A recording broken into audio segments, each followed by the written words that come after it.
Chapter 7, Fraud vs. a Bomb. 2:18 a.m., Paolo's house.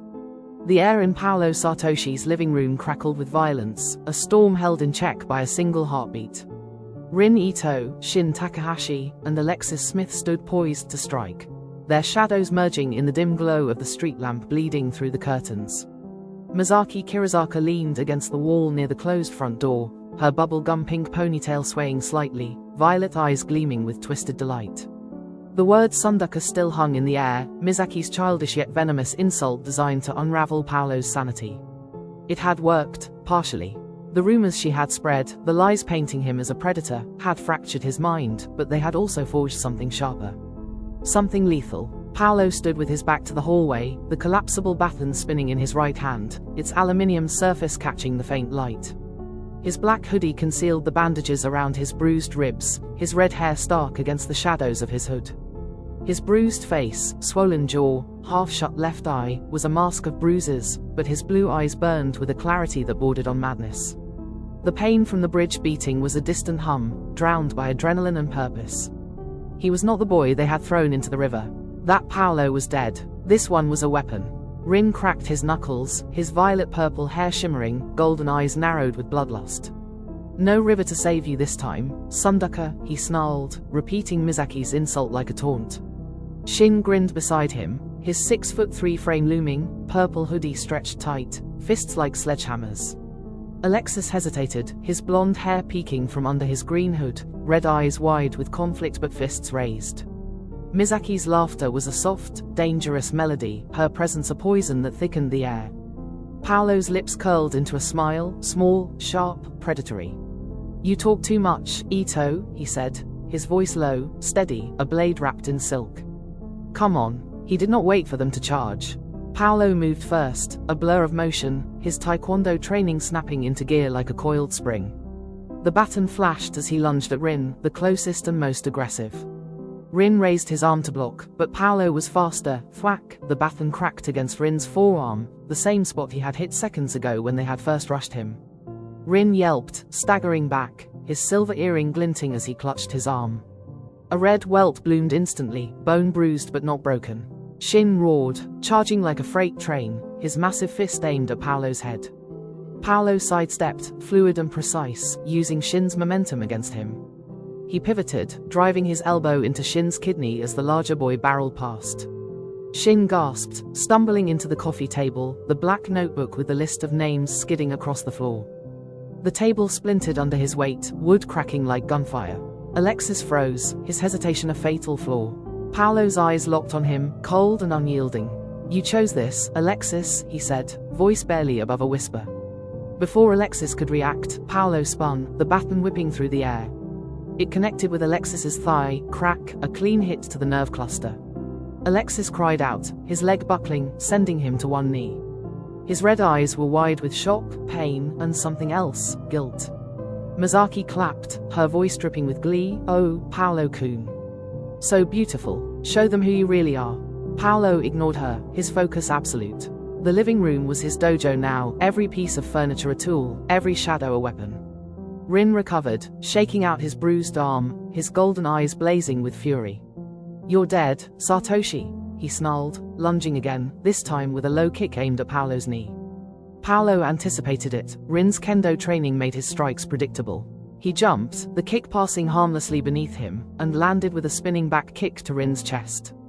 The impact sent Rin crashing into the couch, the cushions exploding in a cloud of dust. Shin was back on his feet, rage overtaking strategy. He swung a wild haymaker, his reach monstrous. Paolo ducked, the fist grazing his hood, and countered with a front kick to Shin's gut. The air wished from Shin's lungs, his massive frame doubling over. Paolo followed with a baton strike to the back of Shin's knee, dropping him to the floor with a thud that shook the walls. Alexis tried to stand, his thigh trembling, but Paolo was on him in an instant. He grabbed Alexis's hoodie, yanking him to his feet, and slammed him against the wall. The impact rattled the framed photo of Paolo's parents, glass cracking. "You were my friend," Paolo hissed, his face inches from Alexis's. The baton pressed against Alexis's throat, not hard enough to choke but enough to promise it. Alexis's red eyes were wet, his breath hitching. I didn't mean," Alexis stammered, but Paolo cut him off with a knee to his gut. Alexis crumpled, gasping, his hands clutching his stomach. The fight was chaos, but Paolo was untouched. His ribs ached, a dull reminder of the bridge, but no new blows landed. His taekwondo forms flowed like water, poomsai precision mixed with street pragmatism. He was faster, smarter, fueled by a rage that burned colder than ice. The rumors, Misaki's sunducker, the betrayal, they were fuel, not chains. Rin scrambled to his feet, using the couch for support, his chest heaving.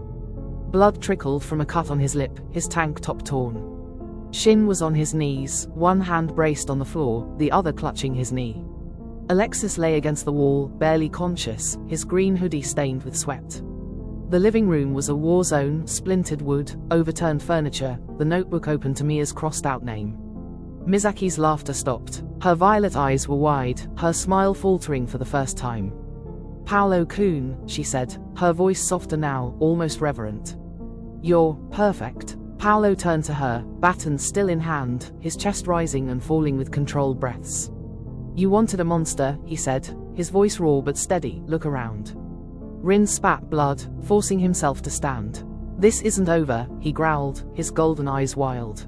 He glanced at Shin, who was struggling to rise, then at Alexis, who was out of the fight. "Shin, get up, we end this." Shin gritted his teeth, hauling himself up, his knee buckling but holding. "I'm gonna crush you, Satoshi," he snarled, limping forward. Alexis stirred, his voice a croak. "Paolo, please." Paolo's eyes flicked between them, calculating.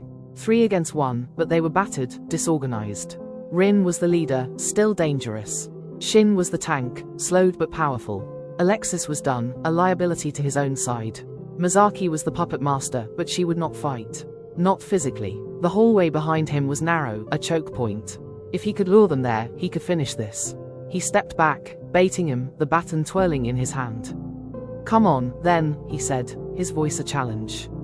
"Finish what you started." Rin charged first, reckless, his fist aimed at Paolo's face. Shin followed, limping but swinging, his reach a threat.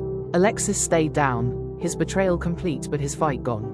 Misaki watched, her hands clasped, eyes shining with obsession. Paolo backed into the hallway, the walls closing in, his territory now. Rin's punch was too wide in the tight space. Paolo blocked it with the baton, the impact jarring his wrist but holding. He countered with a snap kick to Rin's ribs, the same spot he had hit before. Rin gasped, doubling over. Shin's fist came from the side, but the hallway limited his swing. Paolo twisted, the punch grazing his shoulder, and drove the baton into Shin's solar plexus. Shin wheezed, staggering back into the living room. The fight was his. Paolo was a whirlwind, untouched, his movements a dance of precision and fury. Rin and Shin were slowing, their injuries compounding. The hallway amplified every sound, grunts, thuds, the crack of the baton. Misaki's voice cut through, sharp and desperate now. "Paolo-kun, stop. You are better than this." He ignored her, his focus on Rin, who was back on his feet, blood streaming from his nose. Shin leaned against the wall, panting, his knee giving out. The end was close. Paolo could feel it. One more push, one more strike, and they would break. Rin lunged again, a last desperate attack, his fist aimed at Paolo's chest. Shin roared, throwing his weight forward despite his injuries. Paolo raised the baton, ready to end it, his blue eyes blazing with a fire that was not entirely sane. Misaki screamed, "Paolo, no," but it was not a plea to stop. It was a warning. Something shifted in the air, a new presence, a shadow at the edge of Paolo's vision. The front door creaked, or was it the back? Footsteps, soft but deliberate, echoed from the kitchen. Mia? Someone else? The group chat had more players than he had accounted for. Rin's fist was inches away, Shin's bulk closing in, and Paolo's baton was raised to strike.